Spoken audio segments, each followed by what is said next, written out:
Meus irmãos, a paz do Senhor, neste momento eu quero estar chegando até a presença dos irmãos para estar fazendo um resumo da lição da Escola Bíblica Dominical do domingo passado, tendo em vista que no domingo passado nós ainda estávamos sem as lições nas mãos e foi convocado então um jejum para toda a igreja e tendo em vista essa situação, ficamos sem estar com a nossa lição sendo ministrada.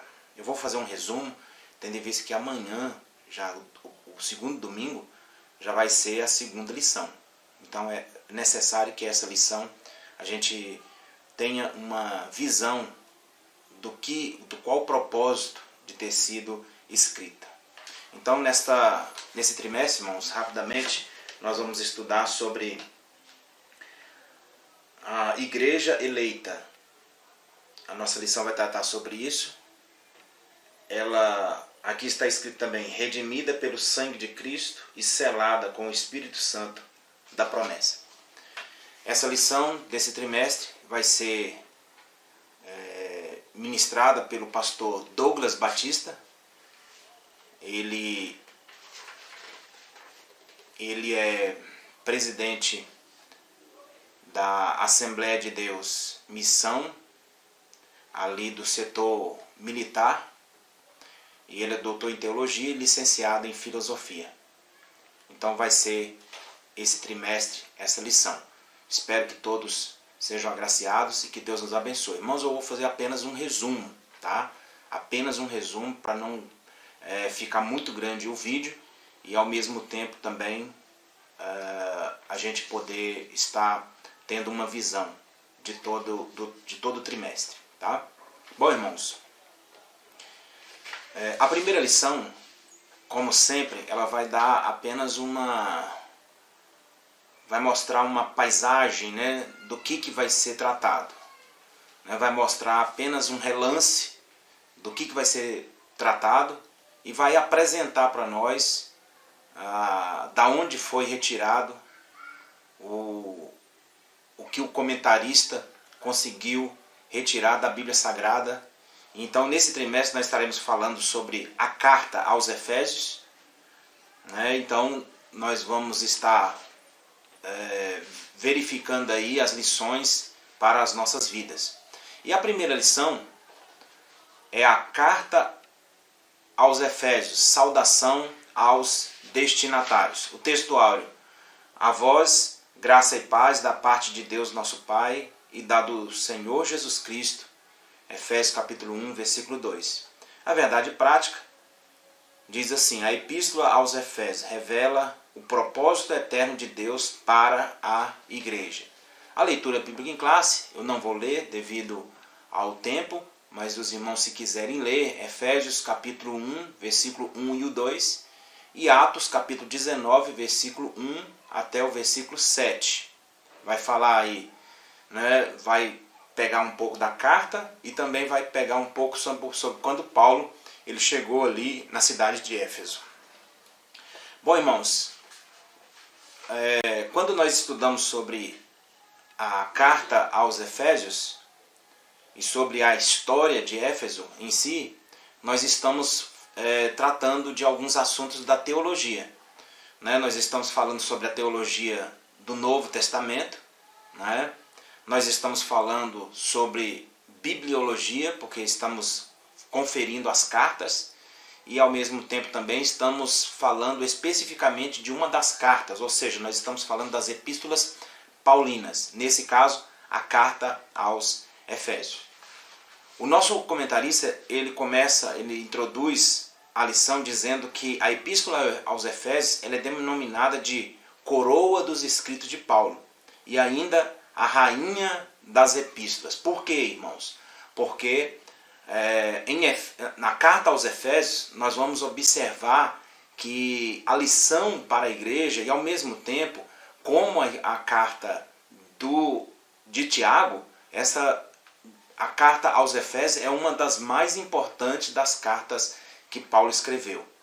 Então, por isso que ela é chamada de a coroa dos escritos de Paulo. É aqui podemos dizer, não desprezando as outras, mas é a que mais podemos tirar lições preciosíssimas para a nossa vida. Ele escreve não com um tom de quem está escrevendo para uma pessoa, mas está escrevendo para uma igreja em um determinado local, mas ao mesmo tempo a gente nota que os escritos estavam também, poderiam ser transmitidos às outras igrejas, como hoje chega até nós com um ensino maravilhoso, né? Então ele diz aqui, nessa lição nós estudaremos os aspectos introdutórios, as principais abordagens doutrinárias da epístola. Tá? Então ele começa primeiramente com a autoria e a data. Então, irmãos, a autoria todo mundo sabe, né? Todo mundo que já leu a carta aos Efésios sabe que o escritor foi Paulo, né? E ele vai dizer aqui, Paulo ele mesmo diz isso aí, ele vai dizer Paulo, apóstolo de Cristo. Irmãos, talvez alguns irmãos não saibam, mas Paulo ele enfrentou uma dificuldade muito grande no seu apostolado. Por quê? Uma das exigências para se ser apóstolo era ter visto a Jesus Cristo. Alguns chegavam à situação de dizer também que era necessário ter andado com Jesus Cristo, ter sido chamado pessoalmente por ele. E Paulo, irmãos, ele vai fazer uma defesa do seu apostolado, dizendo que ele foi chamado por Jesus Cristo, sim. E ele foi chamado pessoalmente por Jesus Cristo. Já falei lá na igreja muitas vezes, a igreja, irmãos, a igreja quando ela foi chamada, os apóstolos quando foram chamados, os discípulos, eles não estavam cumprindo as exigências que Jesus Cristo fez, que era pregar a palavra não só em Jerusalém, mas em todas as partes, diz assim, até os confins da terra. Mas eles estavam ficando somente em Jerusalém.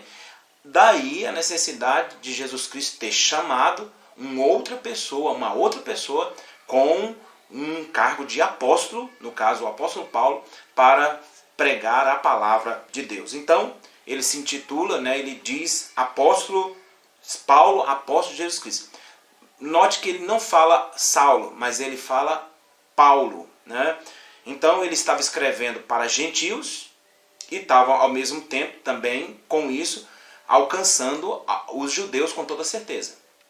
Então ele não se intitula Saulo, mas ele se intitula Paulo. Alguns confundem e diz que até um hino da cristã a gente tem assim, mas transformado foi em um Paulo, né? Dizendo que Deus mudou o nome de Saulo para Paulo. Irmãos, isso aí talvez foi passando de tempos em tempos, né? Talvez por aquela situação de Jesus está mudando o nome de Cefas para Pedro, mas a mesma palavra Cefas também é Pedro, né? Então, irmãos, nesse caso aqui também, Saulo não foi mudado o nome dele de Saulo para Paulo, como nós vamos entender. Então, a palavra Saulo significa solicitado, significa pedido, né? E talvez uma alusão, e como ele diz mesmo, até ao rei Saul, que é a mesma tradução de pedido a Deus, né? De resposta de uma oração, podemos dizer assim, né? Então,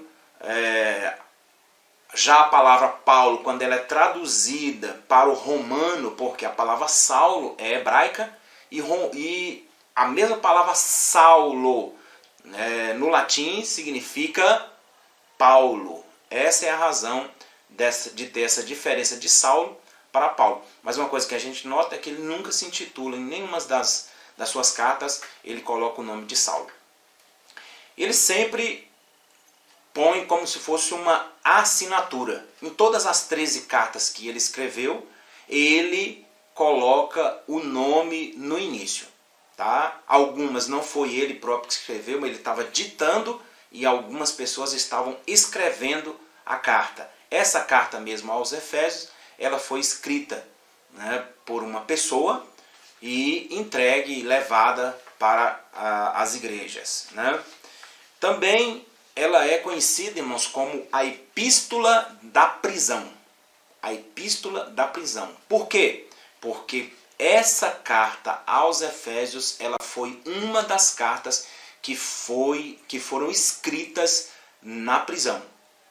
Então, junto com essas cartas aqui, né, que ela é intitulada, né, Paulo mesmo na sua carta aqui aos Efésios, ele vai dizer o prisioneiro de Jesus Cristo, ele vai se chamar o preso do Senhor, ele vai se intitular embaixador em cadeias, né, isso tudo porque ele estava preso, ele estava ditando e alguém estava escrevendo. E junto com Efésios, a carta aos Efésios, nós temos também que foram escritas na prisão, nós temos Filipenses, nós temos Colossenses e nós temos carta a Filemon. Tá? E a data que foi escrita? A data que foi escrita, irmãos, sempre quando se fala em data, fala-se aproximadamente. Tá? Aproximadamente. Ele vai dizer aqui, olha, após realizar 3 viagens missionárias e implantar igrejas na região do Mediterrâneo, Paulo esteve em prisão domiciliar por cerca de 2 anos. Então, entre 60 e 62 foi que isso aconteceu. Então, logicamente, essa carta pode ter sido escrita entre 61 e 62 e tendo como Tíquico o seu portador. Então, esta é a primeira parte da nossa lição como autoria e data da carta aos Efésios. Amém?